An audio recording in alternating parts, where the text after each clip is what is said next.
Tiba ada seorang budak lelaki, dia angkat tangan. So dia cakap, "Cikgu, ni fish kan?"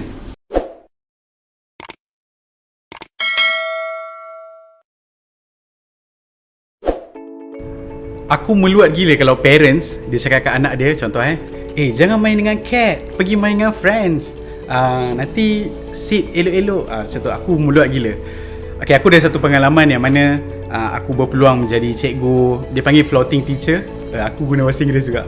Bukan, aku nak cerita. Jadi aku cerita, sabar Aku jadi guru apungan jawatannya sebab ada seorang guru ni dia cuti bersalin. Jadi kebetulan aku cuti semester, so aku gantikan cikgu tu lah kat sekolah tersebut.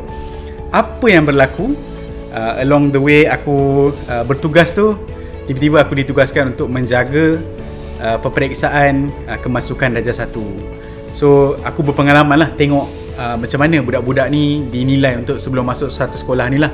So sekolah ni satu sekolah yang sangat-sangat aku tak kata dia berprestij, tapi sekolah ni memang terkenal lah dekat lokaliti tersebut. So waktu ujian tu, dia lah ujian bahasa Melayu. Dalam kertas tu ada gambar-gambar, ada kena buat ayat kan. So tiba-tiba waktu aku tengah jaga, aku expect budak-budak ni akan tak ada soalan lah. Tiba ada seorang budak lelaki, dia angkat tangan. So dia cakap, "Cikgu, ni fish kan? Ni ujian bahasa Melayu ni." Jadi aku macam, "Bukan, tu ikan." Kenapa aku jawab macam tu walaupun aku tahu tu gambar ikan? Aku nak beritahu yang ni peperiksaan bahasa Melayu, tapi budak tu dah berkecamuk kepala dia dengan pelbagai perkataan bahasa Inggeris tanpa mengetahui bahasa Melayunya.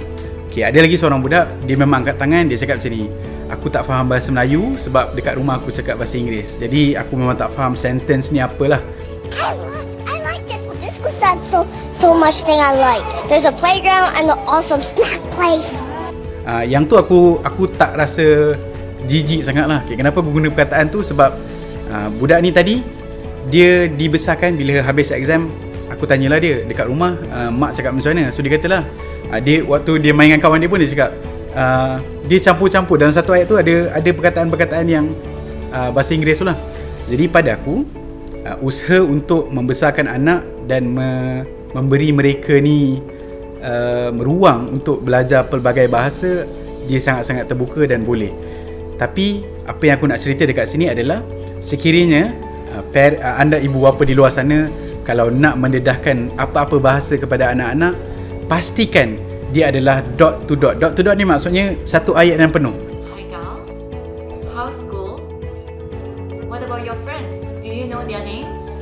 Sebab anak-anak ni kita kena yakin dia ada satu penyerapan dalam otak dia yang sangat-sangat laju dan sangat-sangat menyerap yang mendalam. Jadi sekiranya anda nak mengajar anak anda bahasa Mandarin ke, bahasa Inggeris ke, bahasa Arab ke, pastikan dia satu ayat yang penuh, dan kita ajar juga anak kita untuk menjawab dengan ayat yang penuh juga. Kerana apa? Sebab dia akan bergaul dengan kawan-kawan dia yang nanti jadi masalah dekat exam dengan kawan-kawan. Tapi ada je yang memang mak ayah dia menghidupkan environment ataupun menghidupkan suasana bahasa tu dekat rumah. Jadi aku tak rasa ini sebagai larangan untuk kita mengajar anak kita dalam bahasa Inggeris ataupun apa-apa jenis bahasa. Yang penting ibu bapa di luar sana tolong untuk kita bentuk anak kita bercakap dengan satu ayat yang penuh. Dan aku yakin kalau korang cuba bagi seminggu ataupun sebulan sahaja untuk hidupkan suasana bahasa yang berbeza, kita akan nampak hasil anak tu dia boleh berbicara dengan bahasa yang berbeza lah. Missing from the red couch because it could take off. I could use it. Jadi aku memang mengambil pandangan, kalau nak bercakap dengan anak, cakap je bahasa Melayu yang elok. Kalau nak terjemahkan bahasa lain, aku akan cakap dalam English, this is the word. So aku akan pastikan ayat tu penuh. Bukannya aku terjemah satu perkataan supaya anak aku tak pening. Okey, dan juga aku nak cerita, sekiranya anak ni dibesarkan dengan pelbagai bahasa, dan dah banyak terbukti dalam sejarah orang yang menguasai banyak bahasa ni, dia punya cara berfikir dia akan merentasi sempadan, dan juga dia boleh tengok, dia boleh rujuk banyak sumber. Kita tahu kalau dekat Malaysia ni ramai ibu bapa yang sukakan bahasa Inggeris dan juga bahasa Mandarin. Pada aku itu satu usaha yang baik. Sebab apa?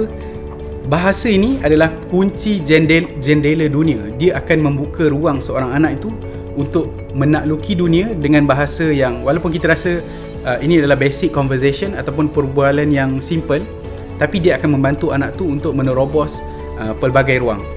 Aku secara personal, aku boleh berbahasa Arab. Aku pergi ke satu negara Arab selama 3 ke 6 bulan. Dan apa yang aku dapati adalah keadaan aku berada di sana memaksa aku untuk belajar bahasa Arab lebih. Jadi memang aku pulun diri aku untuk pergi ke pasar sendiri. Macam mana nak order dekat kedai, aku nak beli tembikai, aku nak beli pensel, aku nak beli baju. So aku memaksa diri aku dan aku tanya, ini apa ya dalam bahasa Arab? Dia pun bagi tahu, ini, itu apa dalam perkataan bahasa Arab.